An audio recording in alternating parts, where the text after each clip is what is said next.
کیا آپ قرض کے بوجھ تلے دبے ہوئے ہیں؟ کیا قرض ادا کرنے کی بہت کوشش کر رہے ہیں لیکن راستہ نہیں نکل رہا؟ کیا قرض کی وجہ سے ذہنی پریشانی ہے، بے چینی ہے اور فکر نے آپ کو گھیر رکھا ہے؟ تو آج کی یہ مختصر ویڈیو آخر تک ضرور دیکھیں۔ چینل پر نئے ہیں تو چینل سبسکرائب کر لیں، کیونکہ آج ہم آپ کے ساتھ نبی کریم صلی اللہ تعالی علیہ وآلہ وسلم کی سکھائی ہوئی ایک عظیم دعا شیئر کر رہے ہیں جو قرض اور مالی پریشانی کے وقت پڑھی جاتی ہے۔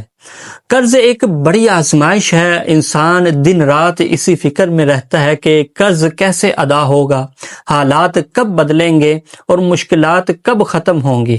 ایسے وقت میں مایوس ہونے کے بجائے اللہ تعالیٰ کی بارگاہ میں رجوع کرنا چاہیے، کیونکہ وہی مشکل کشا اور حاجت روا ہے۔ جب قرض کی ایسی کیفیت ہو تو پھر یہ دعا پڑھیں: اللہم اکفنی بحلالک عن حرامک واغننی بفضلک عمن سواک۔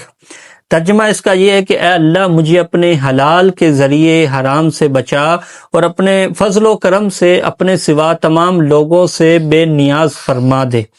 اس دعا کو یقین، اخلاص اور اللہ تعالیٰ پر کامل بھروسے کے ساتھ پڑھیں، انشاءاللہ بہتری آئے گی۔ نمازوں کے بعد صبح و شام اور جب بھی قرض یا مالی پریشانی کا خیال آئے، اس دعا کا ضرور اہتمام کریں۔